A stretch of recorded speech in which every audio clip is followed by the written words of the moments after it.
नमस्कार। यदि आप वरिष्ठ नागरिक हैं या आपके परिवार में कोई भी वृद्ध व्यक्ति है तो आज का वीडियो आपके लिए बहुत ही महत्वपूर्ण है। सुप्रीम कोर्ट ने ऐसे कई सारे जजमेंट दिए हैं जिससे कि वरिष्ठ नागरिकों के अधिकारों और सुविधाओं पर काफ़ी हद तक असर पड़ेगा। आज इन्हीं 5 जजमेंटों के बारे में बात की जाएगी। मेरा आपसे अनुरोध है कि यदि आप चैनल पर पहली बार आए हैं तो आज ही चैनल को सब्सक्राइब कर ले ताकि इसी प्रकार की लीगल नॉलेज, कानूनी जानकारी, विधिक परामर्श और आपके अधिकार आप तक पहुँच सके। हो सकता है कि ये जजमेंट 1-2 इनमें से आपको पता हो, लेकिन जो चौथा और पाँचवा जजमेंट है वो आपके लिए बहुत ही ज़्यादा महत्वपूर्ण है। यदि आपको जल्दी हो तो आप चौथा और पाँचवा जजमेंट को जरूर देख ले, अन्यथा की स्थिति में आपको पाँचों जजमेंटों की जानकारी होनी चाहिए ताकि आपको किसी तरीके से भी परेशान न किया जा सके। चलिए बिना किसी देरी के वीडियो शुरू करते हैं। नमस्कार दोस्तों, मैं सुमित कुमार आप सभी का हमारे यूट्यूब चैनल कानूनी बातें में स्वागत करता हूँ। दोस्तों, आज का समय ऐसा है कि बच्चे अपने माता पिता को शारीरिक और आर्थिक समर्थन के अभाव में घर से निकाल देते हैं, क्योंकि जो व्यक्ति बूढ़ा हो गया है, जो व्यक्ति वृद्ध हो चुका है, वो ना तो कोई शारीरिक श्रम कर सकता है और ना ही आर्थिक रूप से बच्चों की कोई मदद कर सकता है। तो ऐसी स्थिति के अंतर्गत बच्चों के द्वारा माता पिता को घर से बाहर निकाल दिया जाता है। तो ऐसे वरिष्ठ नागरिकों के अधिकारों की रक्षा के लिए और उनकी सुरक्षा के लिए, उनकी प्रॉपर्टी की रक्षा के लिए सन 2007 में वरिष्ठ नागरिक अधिनियम बनाया गया और इसके साथ ही honourable High Court, honourable Supreme Court नए नए जजमेंट लाता है, नए नए लॉ देता है जिससे वरिष्ठ नागरिकों के अधिकारों की रक्षा की जा सके। और इन्हीं में से आज 5 जजमेंट मैं आपको बताने वाला हूँ। दोस्तों, सबसे पहला जो जजमेंट है ये अनसेस्टर प्रॉपर्टी के लिए दिया गया है। जो पैतृक संपत्ति होती है जो हमको जनरेशन के थ्रू मिलती है, यानी सबसे पहले परदादा, फिर दादा, फिर बेटा, फिर पोता, जो 4 जनरेशन से चली आ रही है उसे कहते हैं पैतृक संपत्ति या अनसेस्टर प्रॉपर्टी। तो यदि आपके पास अनसेस्टर प्रॉपर्टी है और आप उसे बेचना चाहते हैं तो आपके बच्चों के द्वारा आपको कहा जाएगा कि पिताजी आप इसे हमारी मर्जी के बगैर नहीं बेच सकते क्योंकि इसमें हमारा भी अधिकार है। देखिए, ये बात उनकी बिल्कुल सही है, क्योंकि जो अनसेस्टर प्रॉपर्टी होती है उसमें परिवार के सभी सदस्यों का, जो उत्तराधिकारी होते हैं, उनका बराबरी का अधिकार होता है। आप उसे अकेले नहीं बेच सकते। यदि आप अनसेस्टर प्रॉपर्टी को बेचना चाहते हैं तो आपको अन्य खातेदारों की सहमति लेनी होती है। जो आपके जो ज़मीन में अन्य खातेदार होते हैं, जो अन्य व्यक्ति होते हैं जिनके नाम वो प्रॉपर्टी होती है, आपको उनकी भी सहमति लेनी होती है। उनका एक एफिडेविट लगता है कि ये व्यक्ति इसे बेच रहा है और हमें इससे कोई आपत्ति नहीं है, तभी जाकर के आप अपनी अनसेस्टर प्रॉपर्टी को बेच सकते हैं। लेकिन सुप्रीम कोर्ट ने इस जजमेंट में बताया है कि आप बिना किसी की सहमति के, बिना किसी की कंसेंट के अपनी अनसेस्टर प्रॉपर्टी को भी बेच सकते हैं। उसकी कुछ कंडीशनें होती हैं।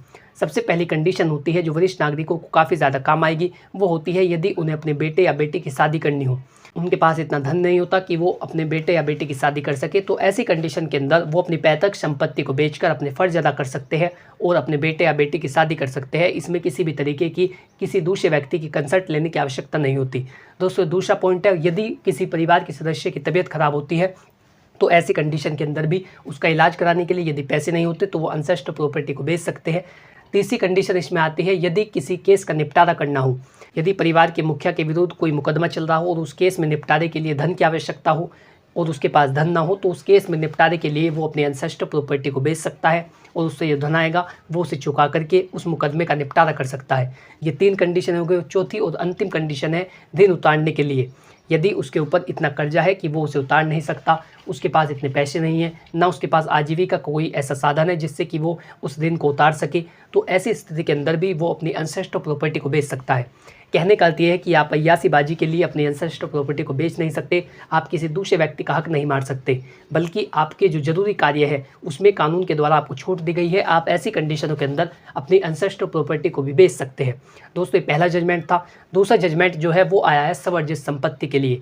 यदि आपकी सेल्फ एक्वायर प्रॉपर्टी होती है, जो आपने अपनी कमाई से खुद खरीदी है, वो आपको वसीयत के थ्रू नहीं मिली, वो आपको जनरेशन के थ्रू नहीं मिली, आपके वो बड़ों की संपत्ति नहीं है, बल्कि आपने उसे अपनी कमाई से खुद खरीदा है, तो उसे कहते हैं सेल्फ एक्वायर प्रॉपर्टी।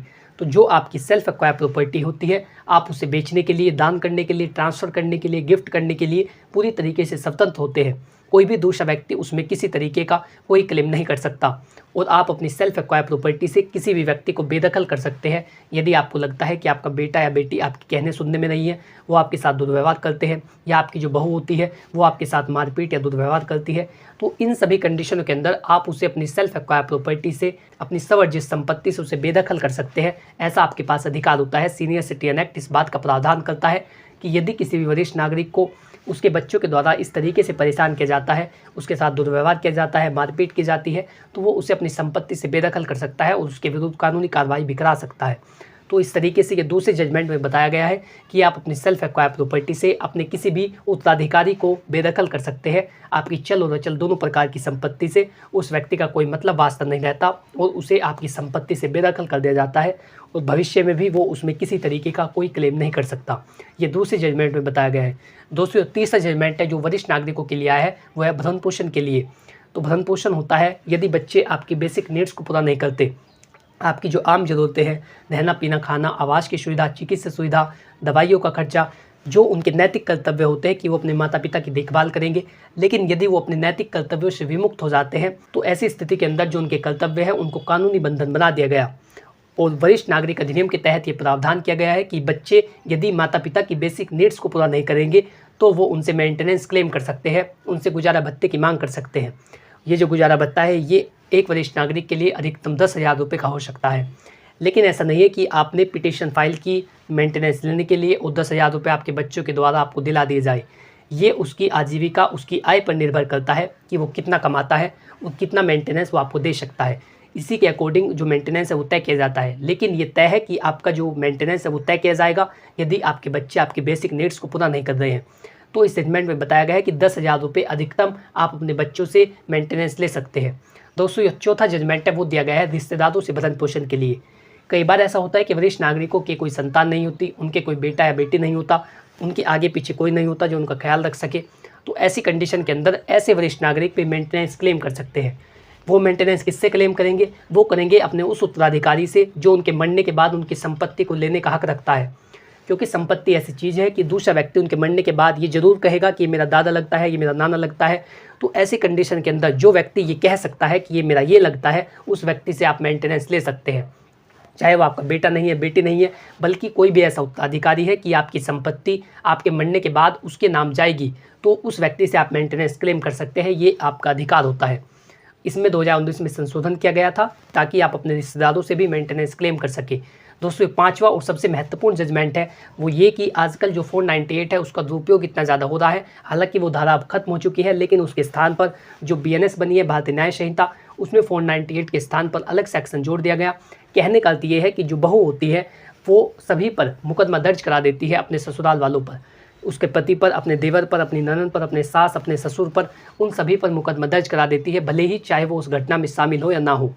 तो आजकल की बहू ऐसी हो रही है कि वो अपने माता पिता को भी, जो वरिष्ठ नागरिक होते हैं, जो उसके सास ससुर लगते हैं, उनको इतना ज़्यादा परेशान, इतना ज़्यादा टॉर्चर करती है और जो 498 होता है उसके तहत उनको जेल में करवा देती है।